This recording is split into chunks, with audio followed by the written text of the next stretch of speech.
A'udzu billahi minasyaitonir rajim. Bismillahirrahmanirrahim. Alhamdulillahi rabbil alamin.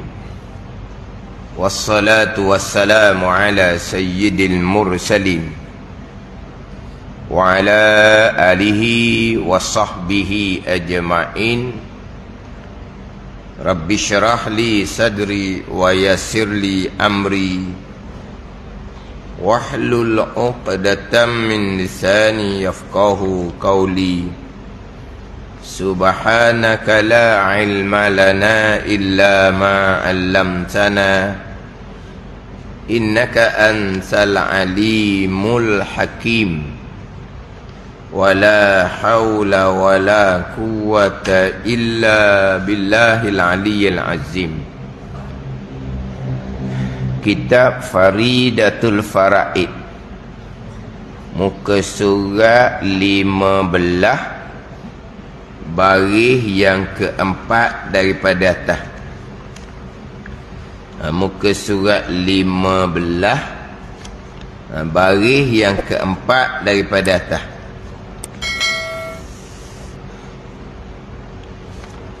Qala al-muallifu rahimahullahu ta'ala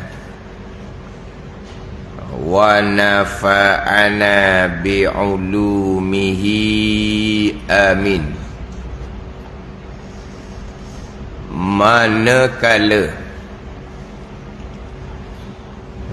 Manakala wajib segala sifat ini, sifat hayah, qudrah, iradah, ilmu, kaunuhu hayyan, kaunuhu qadiran, kaunuhu muridan, kaunuhu aliman, dan wahdaniyah. Wajib segala sifat ini wajib bagi Allah Subhanahu wa ta'ala. Mustahilah segala lawannya. Apabila 9 sifat lah ni yang masuk di bawah iftikar ilaih, berkehendak segala yang baharu kepada Allah Subhanahu wa ta'ala. 9 sifat. Manakala wajib sekali sifat ini 9 sifat, mustahilah segala lawannya 9 sifat. Maka jumlah ni apa? Perhimpunan. Jumlah maknanya perhimpunan. Kita jumlah juga dah. Capur dapatlah jumlah. Jumlah tu bahasa Arab. Jumlah ni perhimpunan. Faham tak ni? Dia gini. Dia jumlah ni capur tu satu. Jumlahnya gitulah. Jumlah ni secara kasar dah lah. Secara halusnya campur ni keluarlah jumlah. Itu panggil ijmal. Itu perhimpunan. Itu panggil perhimpunan. Kan kita ijmal tu kan secara perhimpunan, secara rangkuman. Perhimpunan rangkuman macam mana? Contohlah kita kata 50 ni mari mana ni? Ni capur ni. Ni capur ni capur. Tolak ke capur ke bahagi ke? Keluarlah jumlah 50. Jadi jumlah ni perhimpunan. Maknanya keluar 50 ni kasar dah ni. Dah mari mana keluar 50 ni? Panjang ceritanya. Capur tolak, bahagi kali, capur tolak, akhirnya keluarlah jumlah dipanggil. Tu ijmal, ringkas. Patuh 50 yang jadi kamu kira kerja per 50 ni. Nak perici, kena tengok sini lah. Ni ada capur, ni ada tolak, ni gimari ni. Ni tafsir ni. Pada hak perhalusi kan. Capur tolak. Okey, keluarlah jumlah perhimpunan. Hak kasarnya banyak ni. Tapi kasar ni mari mana ni? Hak cara satu-satu ni ada kira gini, dikira ni. Kira. Atau orang kata jumlah, ijmal secara kasar. Kan tak ni? Tapi kita jumlah ni bahasa Malaysia lah. Capu, keluar jumlah. Jumlah tu kasar. Nak siapa di jumlah tu? Nak siapa di jumlah tu? Perici dia perici molek. Yang kamu boleh jumlah banyak ni. Perici.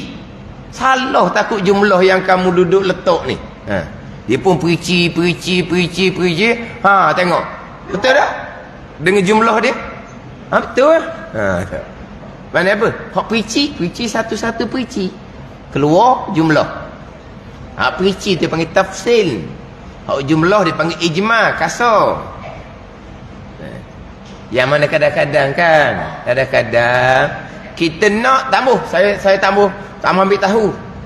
Macam mana kamu kira, kamu capu, kamu tolak, kamu begitu, kamu begini, hak tu hal kamu. Saya nak jumlah je. Mana ni? Dia nak mana? Kasar. Nak jumlah je, nak jumlah. Nak jumlah. Yang kamu boleh jumlah banyak ni perici macam mana? Saya tak mahu ambil tahu. Itu contoh. Ada satu secara perici, ada satu secara ijmal, secara jumlah, secara perhimpunan, secara rangkuman.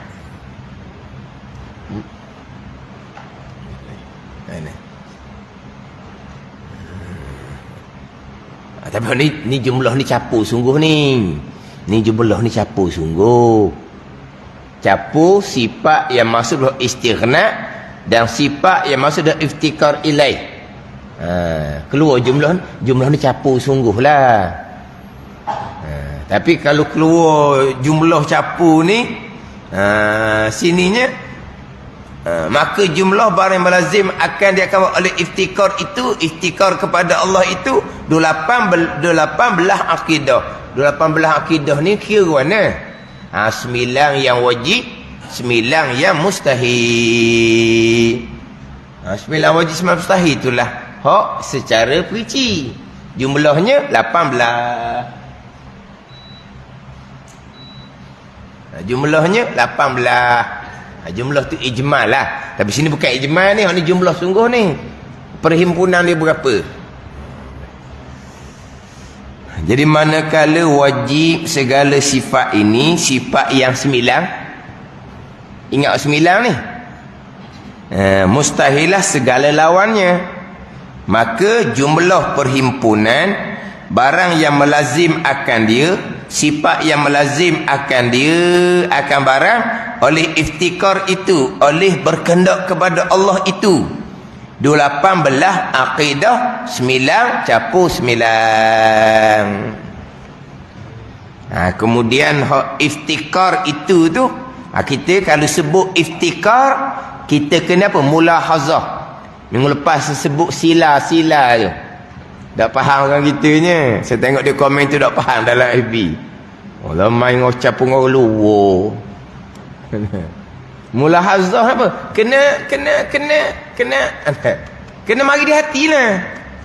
Sebut iftikar, berkendak. Apa? Berkendak segala yang baharu kepada Allah. Iftikar, berkendak. Iftikar disebut iftikar. Dia sebut iftikar, dia kena mulahazah. Terdahulu kan, maka tiada harus bagi seseorang i'tikadkan iftikar itu sifat Allah, melainkan serta mulahazah kepada muta'allaqnya dengan kasrah lam, iaitu kalimah kepadanya. Makna kena mari mulahazah di hati ni, kena mari di hati. Iftikar mari di hatinya, iftikar kepada Allah. Ni kena ada mulahazah. Kalau iftikar saja tu tak harus gitu, haram. Sebab iftikar berkendak sifat makhluk. Dah kata iftikar di sini. Maka jumlah yang barang yang berlazim akan diakabar oleh iftikar itu. Tengok iftikar je. Tak ada iftikar ilaih. Iftikar itu, kata iftikar dia kena mulahazah, kena sila, kena mari di hati ni. Iftikar maknanya berkehendak yang baru kepada Allah.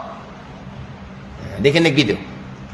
Kalau istighna tak apa dah. Itu sifat hakiki, sifat Allah. Allah yang terkaya. Terkaya Allah daripada segala-gala yang lain. Dah disebut segala-gala lain bukan faham dah. Allah bersifat istighna. Allah terkaya. Allah lepas daripada segala-galanya. Tapi kalau kita sebut kata istighna saja, tak ada masalah. Allah bersifat dengan terkaya. Perincinya apa? Terkaya Allah daripada tiap-tiap barang yang lain daripada Allah. Allah lepas. Kemudian hak iftikar tu, tidak harus seseorang iktiqadkan iftikar tu sifat Allah, melainkan kena mulahazah, kena sila, kena mari di hati. Iftikar apa? Iftikar berkehendak kepada Allah. Berkehendak kepada Allah pun sebenarnya sifat makhluk juga, tapi oleh kerana berkehendak kepada Allah, maka dipanggil sifat sababi. Dengan sebab berkehendak sekarang yang baru kepada Allah, maka oleh kerana berkehendak tu kepada Allah, maka diletak sebagai iftikar ilaih. Berkehendak pada Allah tu sebagai sifat Allah. Tapi yang berkehendak pada Allah ni siapa? Makhluklah yang berkehendak pada Allah. Kata sifat Allah, kerana berkehendak tu kepada Allah. Tapi berkehendak tu memang sifat makhluk, tapi berkehendak kepada Allah kerana sebab berkehendak tu kepada Allah, maka iftikar ilaih dikatakan sebagai sifat Allah. Sifat istighna, terkaya. Sifat iftikar, yakni iftikar ilaih, berkehendak kepadanya, kepada Allah. Tu kena cermat tu. Kena cermat. Mana iftikar tu kena jagalah. Ni hak kita jaga dah minggu lepas ni. Dan tiada harus pula mengitlaqkan iftikar tu sifat Allah. Dia kata iftikar sifat Allah, tak boleh. Tak harus seorang tu. Seperti banyak jatuh, banyak berlaku di lidah orang Melayu yang mengajar dan belajar. Dan jika atas jalan majaz sekalipun, majaz je, letak je, bukan sebenar-benar, tak boleh. Kena iftikar kepada Allah. Iftikar kepada Allah. Itu bahagian orang mengajar, bahagian belajar.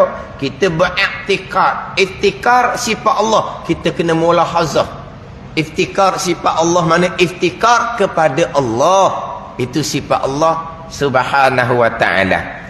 Jadi hak nata kaki nombor 1 luar tu, tu catatlah tanda. Istighna tak apa. Sebab istighna memang sifat hakiki, sifat sebenar-benarnya bagi Allah subhanahu wa ta'ala. Istighna, Allah terkaya. Apa mana terkaya? Lepas daripada segala-galanya. Lepas daripada apa segala-galanya? Lepas daripada segala yang selain daripada Allah, yang ini makhluk. Itu istighna. Kemudian iftikar ilaih, tu berkehendak kepada Allah oleh segala yang baharu. Jadi sini pun sebut iftikar je ni. Maka jumlah barang yang melazim akan diakan barang oleh oleh iftikar itu. Ana iftikar berkehendak segala yang baharu kepada Allah. Iftikar dengan makna berkehendak oleh segala yang baharu kepada Allah subhanahu wa ta'ala. 18 akidah. Lepas tu 18 akidah capu pula yang masa dah beristighna terdahulu 23. 18 capu 23, keluarlah jumlahnya 41 aqaidul iman yang masuk di bawah la ilaha illallah, kalimah syahadah yang pertama.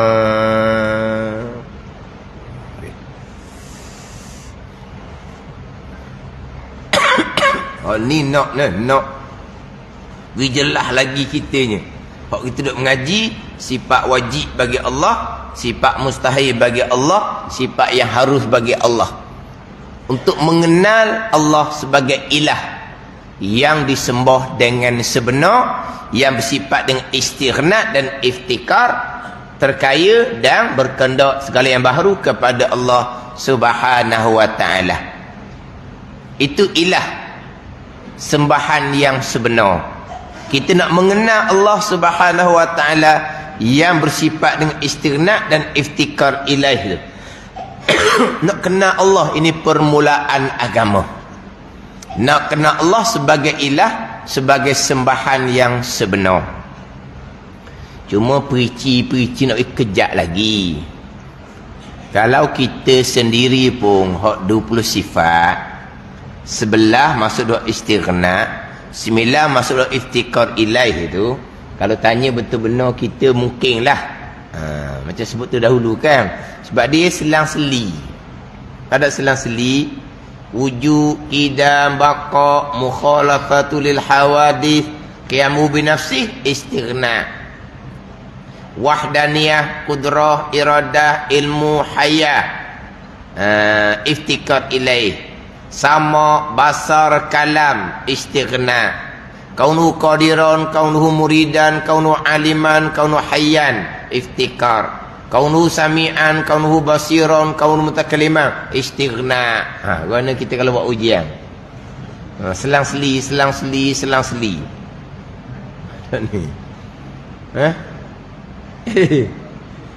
Dia tak sama dengan pembahagian nafsiyah, salbiyah, ma'ani, maknawiyah. Tu jujuk. Ada jujuk? Jujuk apa itu? Jujuk. Apa itu jujuk? Bukan jujuk, jujuk. Jujuk. Dia ada J 2 T tau. Jujuk. Dia jujuk ni asal gua ni. Tak ada jujuk. Jujuk. Susung. Jujuk. Kena sebut molek. Jujuk tahu dengar? Jujuk. Orang KM mana mari jujuk ni? Jujuk.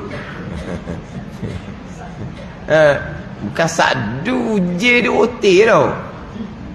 J2. Jujuk. Dia jujuk lah susung.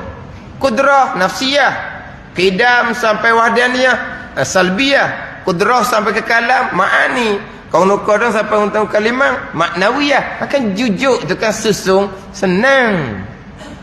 Istighna iftikar ni dia tak jujuk, dia tak susung.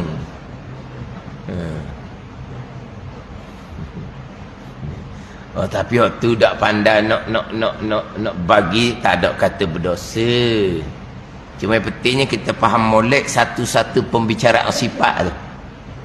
Sifat 20 kena perici molek, ataupun kurang-kurang sifat 13 kena perici molek.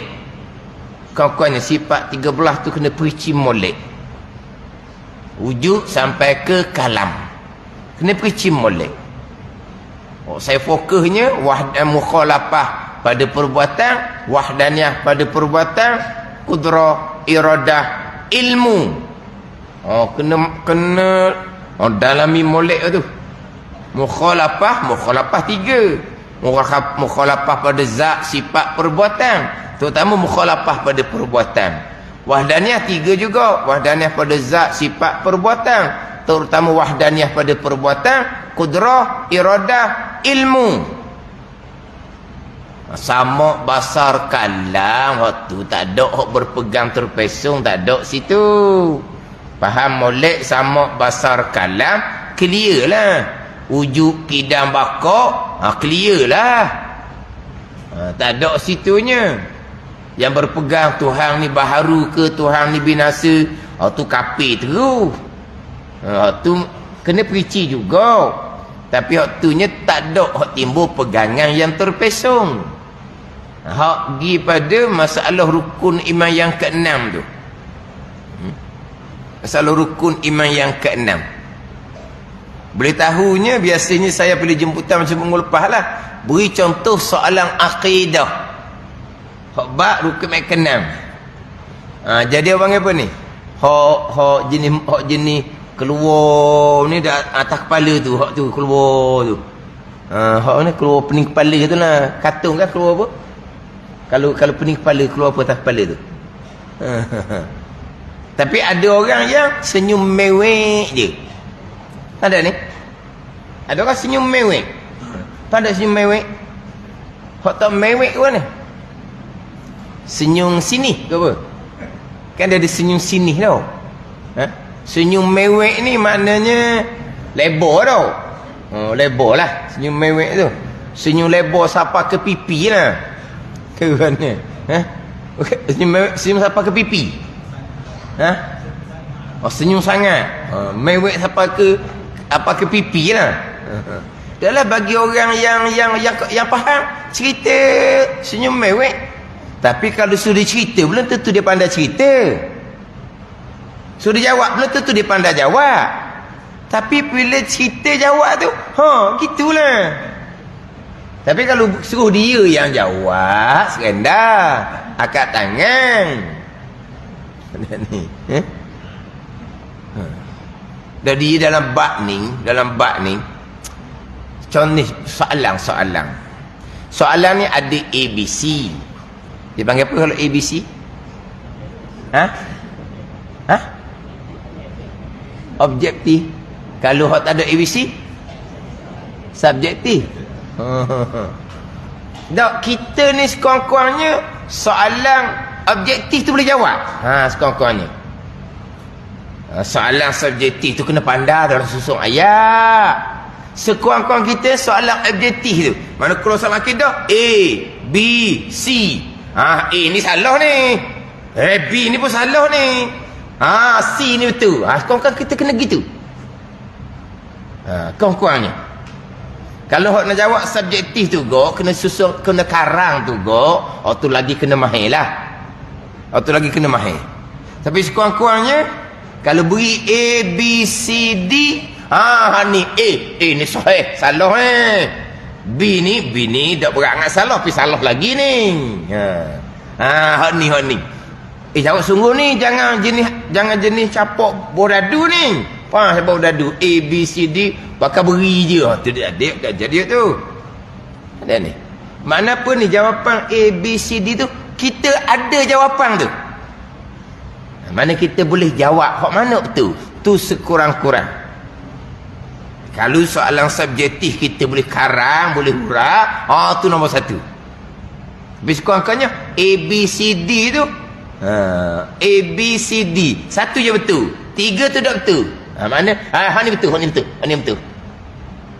Tu sekurang-kurang. Mana ada orang dia dengar, dia okey. Ada orang ni, ni bab pegangan. Tu kena pergi molek tu. Tambahan pula sekarang ni. Ada satu rakaman, hak jahat, kafir tu tak ada kena-kena langsung dengan Allah Subhanahu Wa Taala. Ada rakaman pengajar kau cakap kamu. Orang kafir tu tak ada kena-mengena dengan iradah Allah, tak kena-mengena. Tak ada. Maka sebadang layaklah mereka diseksa dalam neraka selama-lamanya. Terang-terang rakaman tu. Dan dikatakan rakaman tu tersebar luah. Jadi katakan orang kata saya ni, dia kata rakaman ni tersebar luah. Mana kekafiran tu, orang kafir tu tak ada iradah Allah. Tak ada. Ada ni. Maka sebadang layaknya mereka orang kafir tadi dikekalkan neraka yang jelas-jelas salah tu. Tapi tersebar luah dikatakan rakaman tu. Orang di atas saya. Kalaulah kufur tu bukan datang daripada Allah Ta'ala.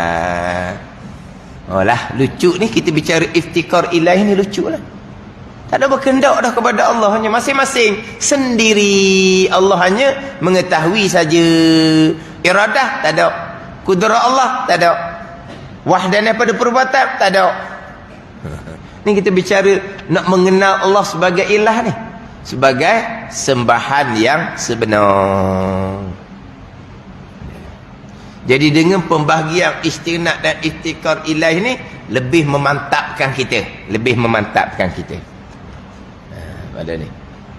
Nak ceritanya kalau kita tak pandai lah dua sifat istinad iftikar tu kita tak pandai, tak apa, janji sifat 20 tu kita mantap molek. Tapi dengan istinad iftikar ni bertambah kejak kitanya. Dan kita ngaji sifat 20 pun itulah mengaji untuk mengenal Allah sebagai ilah. permulaan agama kan ada kitab Faridatul Faraid, mengenal Allah Subhanahu wa taala sebagai ilah sembah yang sebenar, sifat 13 ataupun sifat 20. Cuma